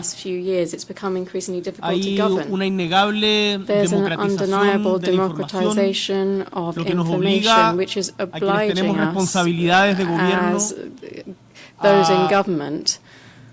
ser mucho más transparentes ante la ciudadanía de cómo y por qué tomamos las decisiones que tomamos. Y hay un sentido de malestar que recorre el mundo en sus diferentes expresiones, en donde no pareciera primar el optimismo respecto al futuro. Por lo tanto, lo que nosotros tenemos que preguntarnos como gobernantes es qué podemos hacer precisamente para cambiar eso. Hoy día creo que existe bastante consenso a nivel mundial en que ya no existen o no debieran existir clases privilegiadas y que la riqueza que el mundo genera debiera distribuirse de manera mucho más equitativa de lo que ha sido hasta el día de hoy, tanto en el mundo pensado dentro de sus estados-nación como al interior de nuestros mismos países. La otra consideración importante es que esto debe hacerse en atención a los recursos finitos que tenemos en nuestro planeta, y en donde la crisis climática, que impacta con mucha fuerza a muchos de nuestros países, tiene que ser una preocupación prioritaria. Parte de esto es lo que se aborda en los Objetivos de Desarrollo Sostenible que acordamos como países miembros de las Naciones Unidas. Sin embargo, el presidente Lula, cuando hablaba ayer acá desde esta tarima, nos recordaba que si seguimos al mismo ritmo que hoy día, solo el 17%, escuchan bien, el 17% de esos objetivos se van a ver cumplidos. Entonces, resulta preocupante que cada uno de nosotros venga acá, repita alguna letanía y después pase a alguna reunión bilateral sin tomar cada uno de nosotros el sentido de urgencia que tienen las cosas a las que nosotros mismos nos hemos comprometido y que no estamos cumpliendo. Estimados países miembros de las Naciones Unidas, desde Chile, les digo con frustración, pero también con esperanza, que si no hemos hecho lo que debemos para construir un mundo mejor, todavía estamos a tiempo para hacerlo. Y eso requiere cambiar nuestras instituciones. Y acá hay una conversación que siempre está sobre la mesa, pero que nunca termina de resolverse. Y tiene que ver que este espacio, las Naciones Unidas, están hechas en la forma de un mundo que ya no existe. El 2024 no es 1945. Lo hemos visto en diferentes casos, en donde un país u otro, según el conflicto geopolítico, veta una resolución, por ejemplo, en el caso de Palestina recientemente, con el veto de Estados Unidos, o anteriormente lo hace Rusia respecto a algún otro conflicto, si que no le gusta esa resolución. Pero sucede que el mundo ya no es así. y que estos países no debieran tener derecho a veto y que el Consejo de Seguridad, en el Consejo de Seguridad no está representado el mundo como es hoy. Desde Chile, sin pretender integrar el Consejo de Seguridad, exigimos sí que cambien las reglas del juego para que se adecúen de una vez por todas al nuevo mundo en que vivimos. Si no somos capaces de cambiar esta institución, en donde todos supuestamente somos personas serias, razonables, que están aquí en representación de sus países, ¿cómo le vamos a exigir a nuestros mismos pueblos que cambien? Estimados y estimadas, tenemos tremendos desafíos por sacar adelante y sin lugar a dudas la ONU, la Organización de Naciones Unidas, ha sido un elemento importante para hacerlo, pero le falta más vitalidad y se la podemos dar nosotros mediante un cambio en las reglas del juego. Las nuevas generaciones a las que de alguna manera pertenezco están atentos a lo que estamos haciendo aquí. Yo tengo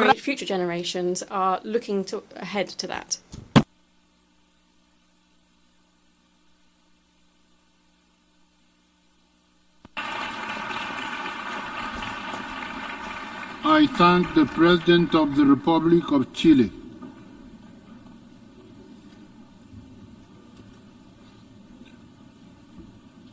I invite His Excellency Mohamed Ilfan Ali, President of the Cooperative Republic of Guyana, to address the Assembly.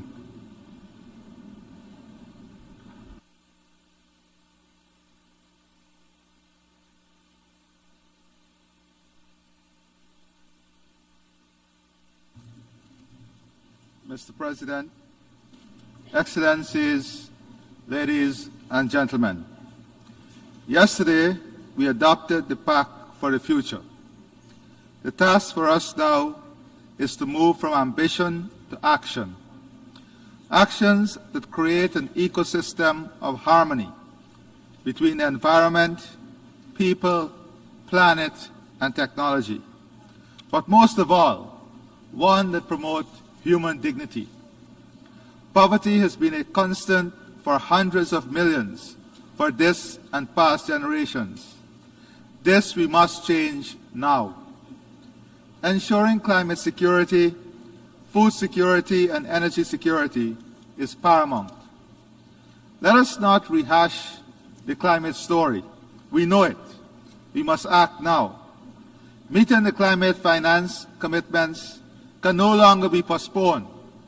Forests are an integral part of the climate solution, and it is time that a global market-based mechanism for carbon credit be put in place.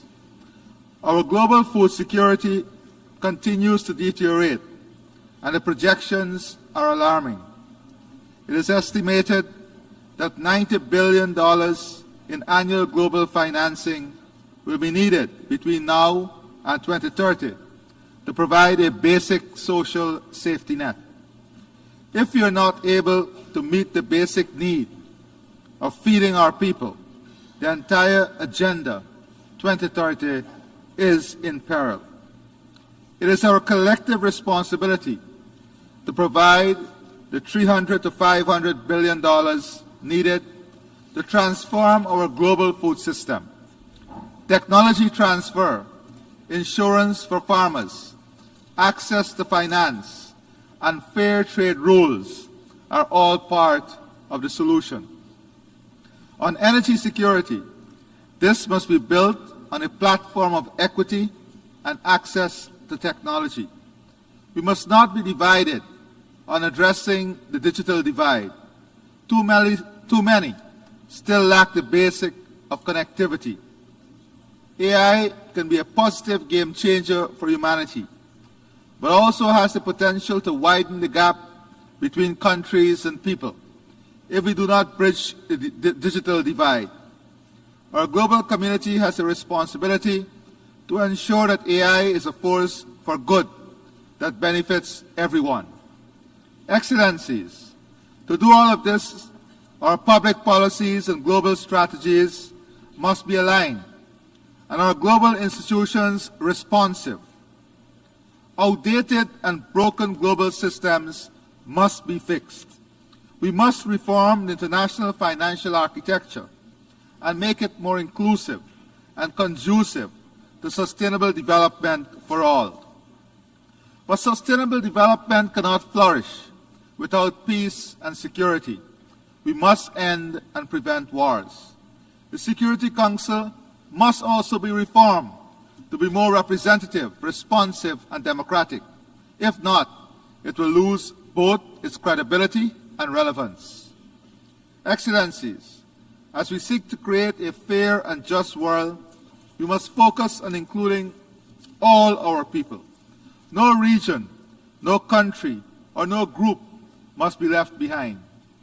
We must do more so that our women and youth are integral in all our decisions and actions. The future we envision must target directly the more than 340 million women and girls projected to live in poverty by 2030. It must also address the 110 million young women and girls projected to remain out of school by 2030. The 24% of women and girls projected to be food insecure, and the 245 million women and girls that will experience sexual or gender-based violence by 2030.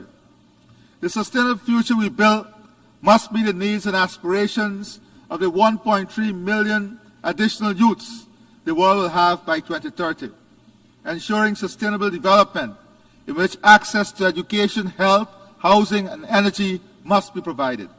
Excellencies, we must now define an implementation plan for the Pact for the future to address the challenges in building a life of dignity for every global citizen. I thank you.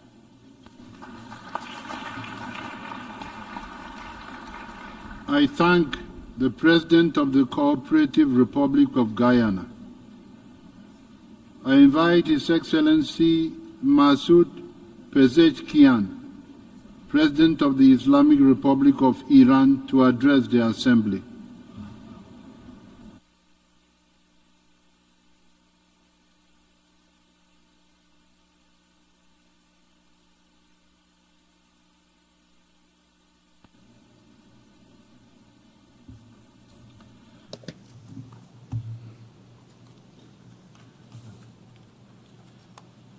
In the name of God, the compassionate, the merciful, Mr. President,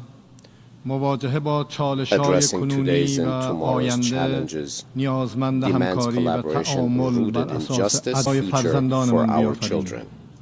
The central focus of this joint effort is to highlight the role and status of the United Nations as a symbol of multilateralism and to promote respect for the goals and principles of its charter. The Islamic Republic of Iran has in the past expressed its views on the pact for the future. تقویت نظام چندجانبه‌گرایی به منظور برخورد ریشه‌ای با چالش‌هایی همچون جنگ، تبعیض، فقر و گرسنگی میبایست مبنای کار مشترک ما برای آینده باشد. نقش فرهنگ و ارزش‌های خانواده و ضرورت گفتگوهای بین‌نسلی به منظور حفظ ارزش‌های فرهنگی همزمان با توجه به نقش زنان، دختران و جوانان و توانمندسازی آنها انکارناپذیر است. اولویت‌های کاری دولت من در سطح ملی نیز توجه به سلامت، آموزش عمومی، رفاه عمومی، تأمین اجتماعی، ایجاد فرصت‌های برابر و کاهش انواع نابرابری، توزیع مناسب درآمدها، تقویت و تحکیم نهاد خانواده، کاهش فقر و تبعیض، گسترش عدالت اجتماعی، توانمندسازی زنان و جوانان و بهره‌مندی از محیط زیستی مطلوب می‌باشد. آقای رئیس، عالی جنابان، دستیابی به صلح و توسعه نیازمند احترام به حق توسعه کشورها، توجه به اولویت‌های توسعه‌ای و ویژگی‌های فرهنگی، رعایت اصول انصاف و اجرای تعهدات کشورهای توسعه یافته در برابر کشورهای در حال توسعه است. towards تحریم‌های developing یکجانبه nations. دستیابی به اهداف توسعه Unilateral پایدار sanctions را have hindered متوقف progress کرده towards و sustainable این development واقعیت goals and must میبایست be در هر addressed سندی in که any برای document آینده تهیه prepared for the می‌گردد future. لحاظ شود. پیشنهاد I می‌کنم propose to the UN دبیر Secretary کل ملل General, متحد با in مشارکت collaboration کشورهای with countries قربانی affected by تحریم‌های unilateral یکجانبه sanctions, گزارش present a جامعی را در این comprehensive زمینه به report مجمع on this عمومی matter ارائه to the نماییم. General Assembly. ما We خواستار call for the اصلاحات urgent فوری در reforms in the ساختار governance structure of حکمرانی و international مؤسسات financial مالی بین institutions المللی to به ensure the منظور تضمین participation of حضور developing countries کشورهای در حال توسعه in در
State-sponsored terrorism brutally targets children and women, and genocide and assassination are supported. No document will guarantee peace and development. The end of occupation, the cessation of apartheid in Palestine, and an immediate ceasefire in Gaza are prerequisites for global development and peace. The Islamic Republic of Iran is prepared to work with other countries to achieve common global goals. Thank you.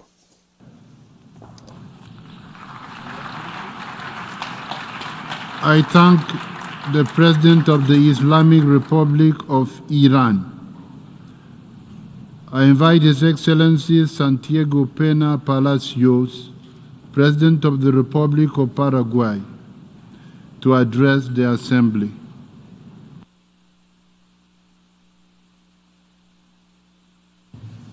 Excelencias, jefes de Estado y de Gobierno, señoras y señores, es un honor dirigirme hoy a ustedes en esta cumbre del futuro. Considero que se trata de un espacio único, pues como dijo un héroe militar y luego estadista en mi país, Bernardino Caballero, el porvenir es hijo del presente. Así, lo que hemos aprobado en esta cumbre tendrá un impacto directo en la vida de nuestros hijos y nietos.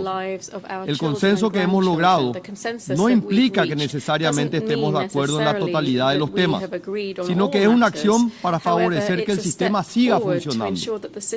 El Paraguay, como un país pequeño pero altivo, al decir de otro gran paraguayo, Manuel Gondra, defiende posiciones internacionales basadas en principios, no en el mero interés, conveniencia o pragmatismo. Así, estamos convencidos de que el principio básico de las relaciones internacionales del futuro debe ser el siguiente: hacer que el justo sea poderoso y que el poderoso sea justo. Tal principio de justicia y equidad debe ser el pilar fundamental de nuestro sistema internacional. Por esta razón, no solo deben ser escuchados los países más poderosos o desarrollados, sino todos los países, incluyendo aquellos como el Paraguay, que con una rica historia tienen mucho que aportar. El Paraguay ama la paz y renuncia a la guerra. Y estamos convencidos de que el futuro debe ser el de la paz, alejándonos de la violencia y de la conquista. Podemos encapsularlo con la frase "Might does not make right". Por eso, defendemos hoy a países como Ucrania, Israel o Taiwán, que tienen todo el derecho de ser respetados y tratados en su dignidad. Y también defendemos los derechos de los países que, como el Paraguay, por infortunio de la historia, se encuentran sin salida al mar. Debemos nivelar la cancha equitativamente y asegurar la igualdad real entre naciones. Para el Paraguay, también el futuro se debe construir sobre la democracia y el respeto a los derechos humanos. Nuestra historia, que ha sido marcada por dictaduras y autoritarismo, nos da un especial derecho a decir aquí que ese porvenir tiene que ser democrático. Creemos en el multilateralismo como la herramienta más eficaz para enfrentar los problemas que trascienden las fronteras de nuestros países. Sin embargo, debemos reconocer que el multilateralismo actual ha demostrado serias deficiencias. Necesitamos acciones, no meras palabras, y fortalecer el trabajo colectivo. Les propongo entonces que a la crisis del multilateralismo la respondamos con un mejor multilateralismo. Conscientes de que la inseguridad alimentaria, que impacta a varias regiones del mundo, debemos proteger el rol de los países productores de alimentos. Por ello, las medidas para luchar contra el cambio climático no deben acogotar a los países más pequeños, sino fortalecerlos para que puedan luchar por un futuro mejor y más sostenible.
Y pretensiones. Debo recalcar nuestra disconformidad con algunos aspectos sustantivos del documento aprobado. Por ello, creo necesario remarcar cuanto sigue. Esta declaración, cuyos lineamientos se fundamentan en un documento no vinculante, serán aplicados conforme a nuestra Constitución y legislación nacional vigente. Asimismo, es fundamental para Paraguay preservar nuestros valores, principios y cultura, que siempre serán respetados de acuerdo con sus tradiciones. Por otro lado, la capacidad productiva que garantiza el bienestar.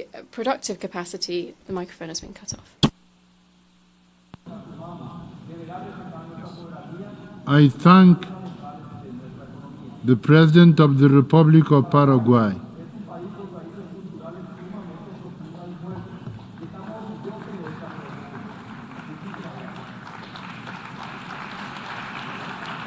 I invite His Excellency Volodymyr Zelensky, President of Ukraine, to address the Assembly.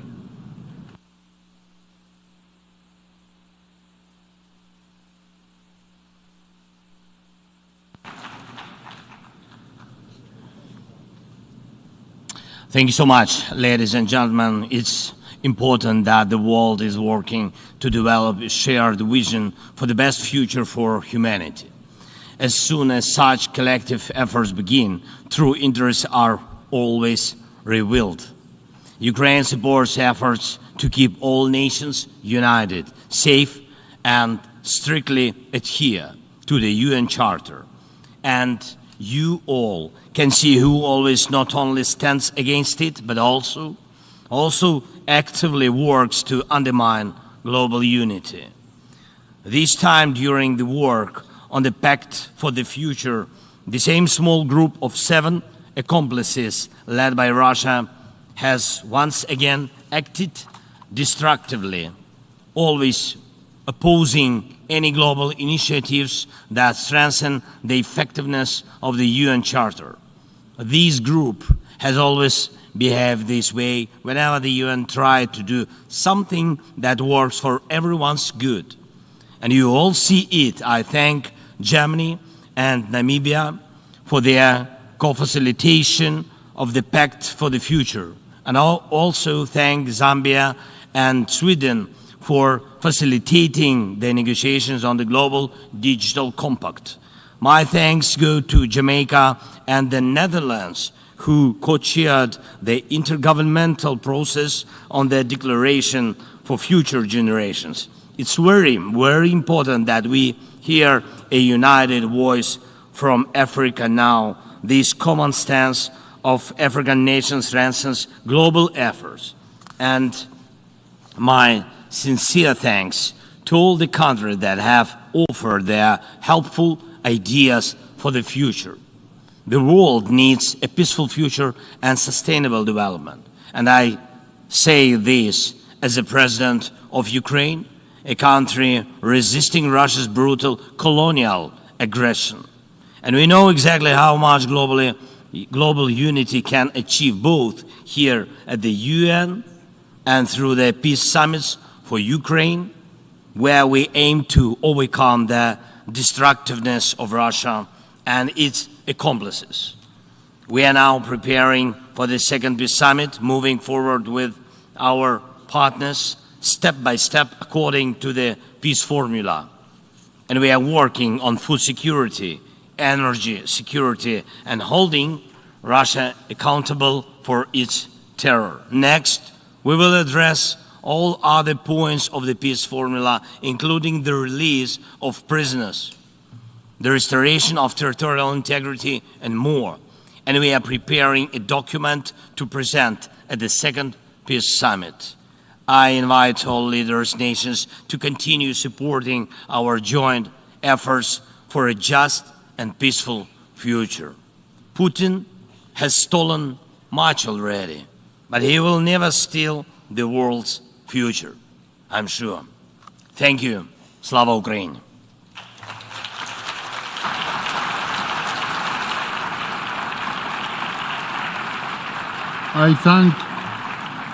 I thank the President of Ukraine. I invite His Excellency Luis Rodolfo Abinader Corona, President of the Dominican Republic, to address the Assembly.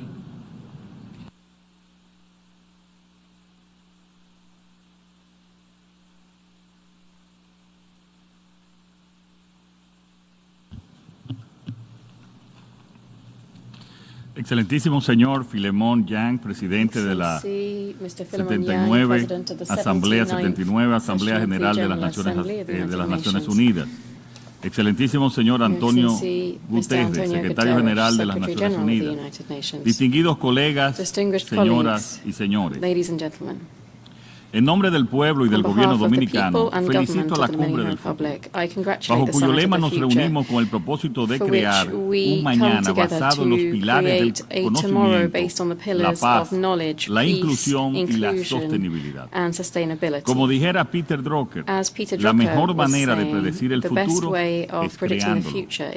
El primer llamado de esta cumbre debe de ser dejar a un lado lo que nos divide y buscar lo que nos une.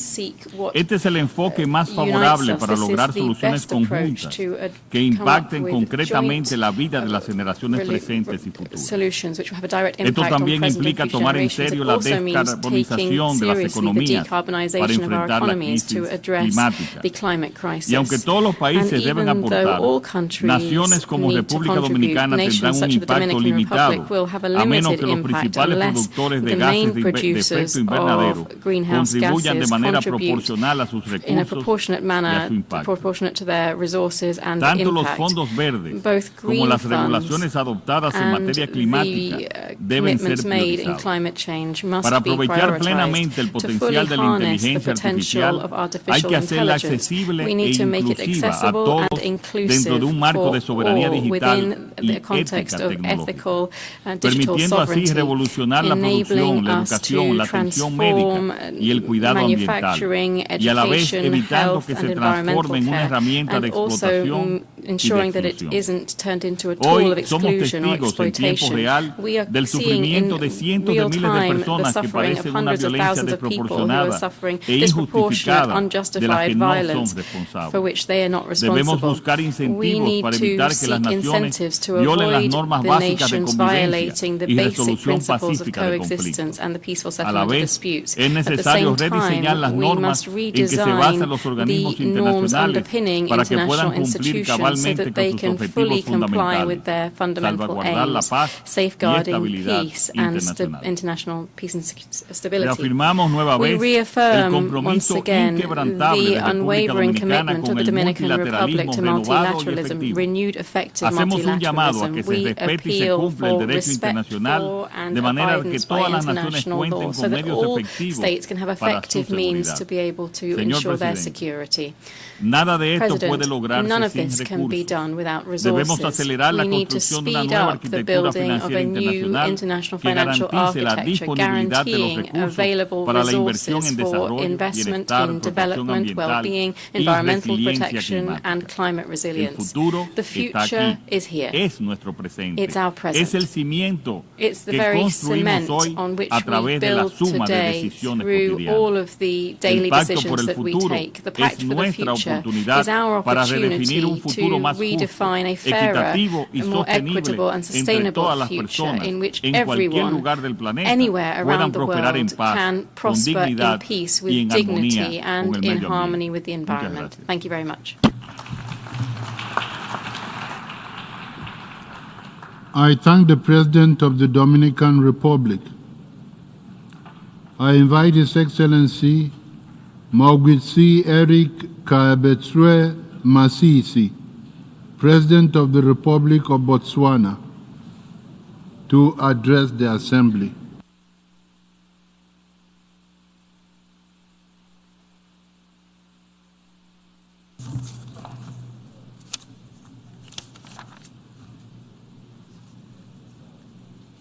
Your Excellency, Mr. Philemon Yang, President of the General Assembly, Excellencies, distinguished